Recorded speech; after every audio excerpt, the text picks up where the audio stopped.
حضور نبی کریم صلی اللہ علیہ وآلہ وسلم کے زمانے میں آپ جانتے ہیں کہ لوگوں کے دلوں میں باقاعدہ یہ سوال بار بار گردش کرتا تھا کہ قیامت کب آئے گی۔ اس کے متعلق آپ جانتے ہیں ناظرین کہ قرآن و حدیث میں وضاحت کے ساتھ بیان کیا گیا ہے، مگر قیامت کب اور کس وقت آئے گی اس کے بارے میں آگاہی نہیں دی گئی۔ اس ضمن میں اللہ تبارک و تعالیٰ نے قرآن مجید کی سورۃ الاعراف کی آیت نمبر 187 میں یوں بیان کیا ہے کہ یہ کفار آپ سے قیامت کی نسبت دریافت کرتے ہیں کہ اس کے قائم ہونے کا وقت کب ہے۔ فرما دیں کہ اس کا علم تو صرف میرے رب کے پاس ہے، اسے اپنے مقررہ وقت پر اس اللہ کے سوا کوئی ظاہر نہیں کرے گا۔ وہ آسمانوں اور زمین کے رہنے والوں پر شدائد و مصائب کے خوف کے باعث بوجھل لگ رہی ہے، وہ تم پر اچانک حادثاتی طور پر آ جائے گی۔ یہ لوگ آپ سے اس طرح سوال کرتے ہیں گویا آپ اس کی کھوج میں لگے ہوئے ہیں۔ فرما دیں کہ اس کا علم تو صرف محض اللہ کے پاس ہے، لیکن اکثر لوگ اس حقیقت کو نہیں جانتے۔ سیدنا قتادہ رضی اللہ تعالیٰ عنہ بیان کرتے ہیں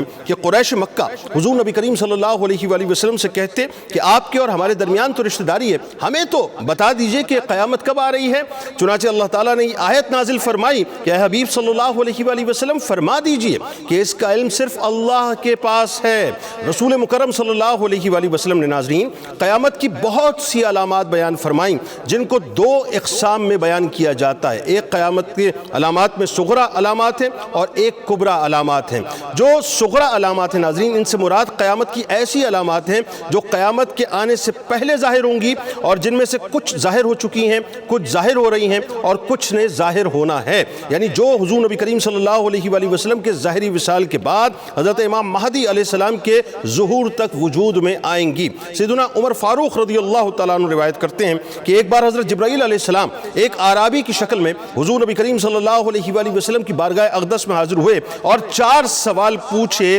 جن میں چوتھا سوال قیامت کے متعلق تھا کہ قیامت کب آئے گی۔ اس کے جواب میں حضور نبی کریم صلی اللہ علیہ وآلہ وسلم نے ارشاد فرمایا کہ اس کے بارے میں سوال کرنے والے سے زیادہ اس کو علم نہیں، یعنی اس کو علم نہیں جس سے سوال کیا گیا ہے۔ قیامت کے بارے میں ناظرین استفسار کے بعد سائل نے رسول اللہ صلی اللہ علیہ وآلہ وسلم کی خدمت میں گزارش کی کہ پھر قیامت کی کچھ علامات کے بارے میں نشاندہی کر دی جائے۔ ناظرین کرام، حضور نبی کریم صلی اللہ علیہ وآلہ وسلم نے قیامت کی کیا کیا نشانیاں بتائی ہیں، ذرا آئیے اس پہ بات کرتے ہیں۔ حضور نے اس موقع پر 2 خاص نشانیوں کا ذکر فرمایا۔ ایک یہ کہ باندی اپنی مالکہ اور آقا کو جنم دے گی، دوسری یہ کہ مفلس و نادار، ننگے بھوکے لوگ اور بکریوں کو چرانے والے بڑی بڑی شاندار عمارتیں بنوائیں گے۔ پہلی بات ناظرین جس کی اکثر شارحین حدیث نے تشریح کی ہے کہ قیامت کے نزدیک ماں باپ کی نافرمانی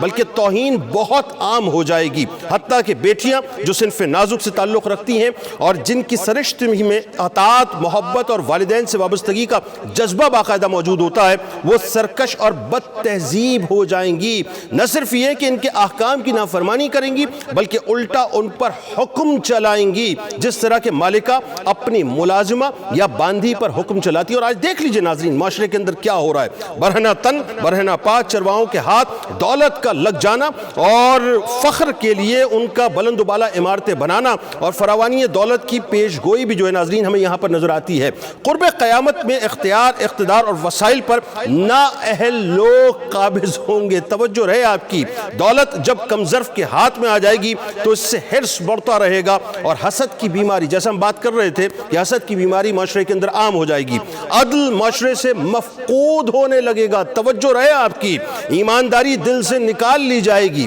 سیدنا ابو ہریرہ رضی اللہ تعالیٰ عنہ سے روایت ہے حضور نبی کریم صلی اللہ علیہ وآلہ وسلم نے ارشاد فرمایا تھا کہ ایک اعرابی حاضر بارگاہ ہو کر عرض گزار ہوا کہ قیامت کب ہے؟ فرمایا جب امانت ضائع کر دی جائے تو قیامت کا انتظار کرنا۔ ناظرین کرام، یہ تو تھیں چند ایک صغرا نشانیاں۔ حضور نبی کریم صلی اللہ علیہ وآلہ وسلم نے علامات کبریٰ کے بارے میں جو حق و سچ بیان کیا ہے، کتب احادیث اس سے بھری پڑی ہیں صاحب۔ یعنی علامات کبریٰ میں سے ایک بڑی علامت یہ ہوگی کہ سیدنا امام مہدی علیہ السلام کا ظہور ہوگا۔ ان کے ظہور سے قبل دنیا بھر میں راسخ العقیدہ جتنے بھی مسلمان ہیں ان پر زندگی اور زمین تنگ کر دی جائے گی۔ یوں تو مسلمان مسلسل باطل سے جہاد کرتے پڑھتے رہیں گے اور جام شہادت نوش کرتے رہیں گے لیکن کوئی کامیابی حاصل نہیں ہوگی. یعنی یہ سمجھ لیجیے جو پیریڈ اس وقت چل رہا ہے نا, اگر آپ غور سے محسوس کریں تو ایگزیکٹلی اب وہ پیریڈ جو ہے ہمارے سامنے کھڑا ہے, یوں کہہ لیجئے کہ وہ آ چکا ہے. حق پرست مسلمان پریشان ہوں گے, ظالموں کا غلبہ ہوگا, کفر کی حکمرانی ہوگی, مسلمان تیزی سے ارتداد کا شکار ہو رہے ہوں گے, ہر طرف سے حق پرستوں پر کفر کی الغار ہوگی. ان پر آشوب حالات کو دیکھ کر اہل حق علماء بے چین ہو جائیں گے. آخر کار دنیا کے الگ الگ خطوں سے 7 علماء امام مہدی علیہ السلام کی تلاش میں نکلیں گے. یہ ایک حیرت انگیز قسم کی تلاش ہوگی, ایک ایسی شخصیت کی تلاش جن کے بارے میں علم بھی نہیں ہوگا کہ وہ ابھی پیدا بھی ہوئے ہیں یا نہیں. حضور نبی کریم صلی اللہ علیہ وآلہ وسلم نے اپنے بیٹے سیدنا امام مہدی علیہ السلام کا تعارف کچھ اس خوبصورت انداز سے فرمایا ہے کہ جس کو حضرت عبداللہ ابن مسعود رضی اللہ تعالیٰ عنہ روایت کرتے ہیں کہ دنیا ختم نہیں ہوگی یہاں تک کہ عرب کا حکمران ایک ایسا شخص ہوگا جو میرے اہل بیت میں سے ہوگا جس کا نام میرے نام سے مطابقت رکھے گا. ایک اور روایت میں ناظرین یوں بیان کیا گیا ہے کہ اگر دنیا صرف ایک دن کے لیے باقی رہ جائے تو اللہ تعالیٰ اس دن کو طویل کر دے گا, یہاں تک کہ اس میں ایک آدمی کو مجھ سے یا میرے اہل بیت سے کھڑا کرے گا جس کا نام میرے نام سے اور جس کے باپ کا نام میرے باپ کے نام سے مطابقت رکھتا ہوگا. ام المومنین سیدہ ام سلمہ سلام اللہ علیہا سے روایت ہے کہ میں نے رسول اللہ صلی اللہ علیہ وآلہ وسلم کو فرماتے ہوئے سنا کہ مہدی میری اطرت اور فاطمہ کی اولاد سے ہے سلام اللہ علیہا. حضرت علی کرم اللہ وجہ الکریم سے بیان کرتے ہیں کہ رسول اللہ صلی اللہ علیہ وآلہ وسلم نے بیان کیا کہ مہدی ہمارے اہل بیت میں سے ہوگا اور اللہ تعالیٰ اس کی خلافت کا انتظام ایک ہی رات میں, صرف ایک رات میں, ون نائٹ, ایک ہی رات میں جو ہے فرما دے گا. حضرت ابو سعید رضی اللہ تعالیٰ عنہ سے روایت ہے رسول اللہ صلی اللہ علیہ وآلہ وسلم نے فرمایا کہ مہدی مجھ سے کشادہ پیشانی والا ہوگا جو زمین کو عدل و انصاف سے بھر دے گا جیسے وہ ظلم و جور سے بھر گئی ہوگی. 7 سال حکومت کرے گا, یعنی 7 ایئرز کا آپ نے ان کا ایک ٹینیور بتلایا ہے. حضرت امام مہدی علیہ السلام ناظرین کے ظاہر ہونے کا مختصر واقعہ یہ ہے کہ رمضان شریف کا مہینہ ہوگا, ابدال کعبے کے طواف میں مصروف ہوں گے, جیسے ابھی رمضان ہے نا ایسا ہی کوئی رمضان ہوگا اور ابدال کعبۃ اللہ کے طواف میں مصروف ہوں گے اور حضرت امام مہدی علیہ السلام بھی وہاں موجود ہوں گے. قرب قیامت ناظرین جب ہر طرف راسخ العقیدہ لوگوں کا راج ہوگا تو امت کی بے سر و سامانی کو دیکھ کر اللہ کے 7 بندے جو علماء حق ہوں گے حضرت امام مہدی علیہ السلام کی تلاش میں نکلیں گے, حتیٰ کہ خانہ کعبہ میں یہ علماء امام مہدی علیہ السلام کو ان علامات کے ذریعے جس کا تذکرہ کتب احادیث میں ملتا ہے مکمل طور پر پہچان لیں گے, یعنی ان کی شناخت کر لیں گے اور ان سے قریب آ کر پوچھیں گے کہ آپ محمد بن عبداللہ ہیں. حضرت امام مہدی علیہ السلام خوبصورتی سے انہیں ٹال دیں گے اور چپ کر کے مدینہ پاک کی طرف تشریف لے جائیں گے. یہ علماء بھی مدینہ پاک پہنچیں گے, پھر حضرت امام مہدی علیہ السلام مکے آ جائیں گے, یعنی آپ مکے سے مدینہ پاک جائیں گے, وہ ان کے پیچھے جائیں گے, پھر اس کے بعد آپ دوبارہ مکے پاک آ جائیں گے. علماء بیتاب ہو کے کہ ہم نے دنیا بھر میں سے باطل سے جہاد کیا, اصلاحی کوششیں کی, جان مال عزت و آبرو کی بے حساب ہم نے قربانیاں دیں, منزل پھر بھی ہاتھ نہ آئی اور امت کو جس قائد کی ضرورت ہے وہ قیادت کے لیے تیار ہی نہیں ہو رہے, یعنی یہ اضطراب علماء کے اندر پایا جائے گا. وہ علماء حق پھر ناظرین حضرت امام مہدی علیہ السلام کی تلاش میں مکہ پاک آ پہنچیں گے. حضرت امام مہدی علیہ السلام غلاف کعبہ پکڑے امت مسلمہ کے احوال پر آؤزاری میں لگے ہوں گے, یعنی اللہ تبارک و تعالیٰ سے دعا میں مصروف ہوں گے, گڑ گڑا رہے ہوں گے, رو رہے ہوں گے. یہ علماء امام مہدی علیہ السلام کو اللہ کا واسطہ دیں گے اور تڑپ کر کہیں گے کہ اگر آپ نے قیادت نہ سنبھالی تو امت پر جو احوال آئیں گے اس کے ذمہ دار آپ ہوں گے. اس پر امام مہدی علیہ السلام علماء حق کی اس التجا کی طرف متوجہ ہوں گے اور مقام ابراہیم اور حجر اسود کے درمیان بیٹھ کر کہیں گے کہ پھر آؤ آخری فتح تک ساتھ جینے مرنے کا عہد کرتے ہیں. اس کے بعد یہ علماء بیعت ہو جائیں گے اور ان علماء کا لشکر جن میں ناظرین بہت سے مجاہدین موجود ہوں گے, ان کے شاگرد بھی ہوں گے, امام مہدی علیہ السلام کے ہاتھ پر یعنی دست مبارک پر بیعت ہو جائیں گے. اب ذہن میں رہے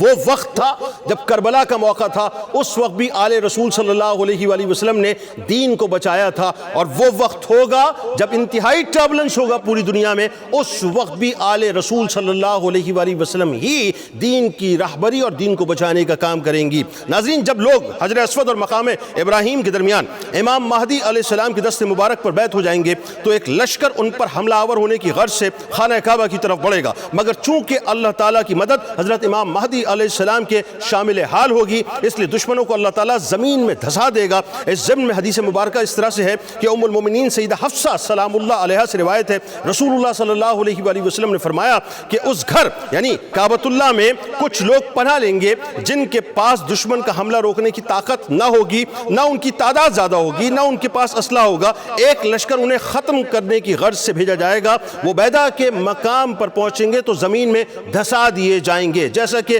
پہلے بیان ہو چکا کہ لوگ حضرت امام مہدی علیہ السلام کے ہاتھ پر یعنی ان کے دست مبارک پر بیعت کر لیں گے تو ان کے ساتھ ساتھ سلیم الفطرت عیسائی حضرات بھی اسلام قبول کرنے لگیں گے۔ اس پر یورپ اور دنیا بھر کی متحدہ جو عیسائی طاقت ہے وہ ترکی کے اندر داخل ہوگی اور اعلان ہوگا کہ ہم تم جیسے کمزوروں سے لڑنا نہیں چاہتے، ہم صرف ان لوگوں کو واپس مانگ رہے ہیں جو اپنا مذہب بدل کر مسلمان ہوئے ہیں۔ اس پر مسلمان جواب دیں گے کہ ہرگز نہیں، وہ ہمارے بھائی ہیں، ہم ایک مسلمان کو کسی کافر کے حوالے نہیں کر سکتے۔ اس بات پر باقاعدہ جنگ شروع ہوگی اور یہ ایک بھیانک قسم کی عالمی جنگ ہوگی اور 7 برس تک مسلسل دو بڑی طاقتیں یعنی عیسائیوں اور مشرکین کے خلاف جہاد ہوگا۔ اس جنگ میں عیسائیت کو شکست فاش دی جائے گی، مشرکین ہند کو بیڑیوں میں جکڑ کر، یہ جو غزوہ ہند کی بات عموماً لوگ کرتے ہیں نا صاحب، یہ بات ہونی ہے، بالکل ہونی ہے، اس میں کوئی دوسری رائے نہیں ہے کہ مشرکین ہند کو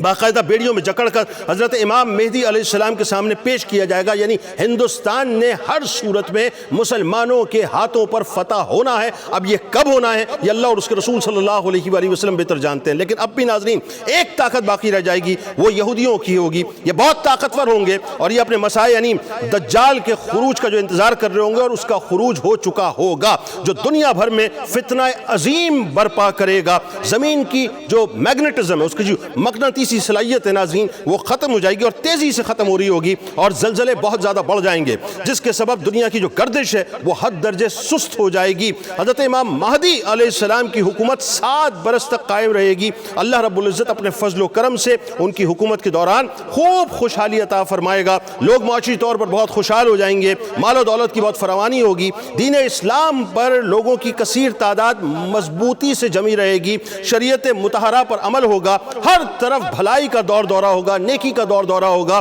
جب سیدنا امام مہدی علیہ السلام لوگوں میں عدل و انصاف پر مبنی حکومت قائم کرنے میں اپنے 7 سال پورے کریں گے تو اس کے بعد جو قیامت کی دوسری بڑی نشانی نمودار ہوگی ناظرین، وہ ہے خروج دجال۔ ہاں، وہ ہے خروج دجال، اور یہ اتنا شدید معاملہ ہے ناظرین کہ حضرت نوح علیہ السلام سے لے کر رسول کریم صلی اللہ علیہ وآلہ وسلم تک ہر نبی نے دجال کے فتنے سے اپنی امت کو ڈرایا ہے۔